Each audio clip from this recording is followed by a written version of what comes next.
Welcome back. I'm joined by Championship correspondent Pascal Ahmed with the Boxing Day match between Watford and Wolves. Pascal, stuck with the home side, 3 wins in a row now.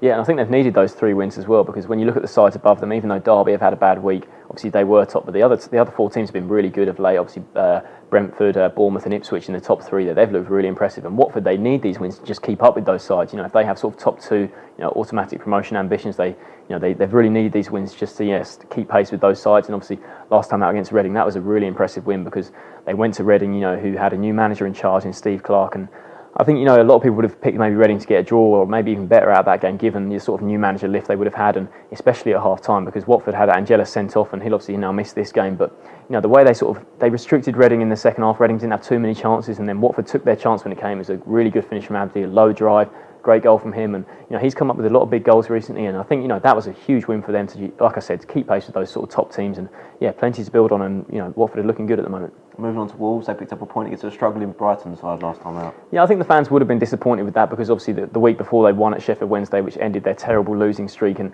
I think when fans saw that Brighton were coming, given how bad they've been, and obviously Sammy Huppi has since resigned, but I think it wasn't the worst point in the end because obviously they fell behind and it was a late goal in the end from Danny Batth that earned them a point. So I think it was an okay point, but the best thing about the game was Sakho's performance down the left. He was just absolutely fantastic. We all know when he's on song, he can just be almost unplayable. The way he runs past players, he's strong as well. He's just an absolute brute when he runs past players, and he was brilliant last season when Wolves, they got promoted from League One, and he started this season really well. He was their top scorer. I think he still might be, but he had dropped off form in the last couple of months or so, but he just looked brilliant. And if he's back to his best like that, Wolves should be a match for any team because he can change games on his own. Watford will, of course, enter this game as the favourites. Do you think they're going to make it 4 wins in a row? I do, yeah. I think Wolves, even though they're sort of unbeaten in 2 now since that losing streak, I think Watford they think there's so much quality in their team. They have to keep winning games. So I think I'm going to back them to win 2-0. So what's going for a 2-0 home win?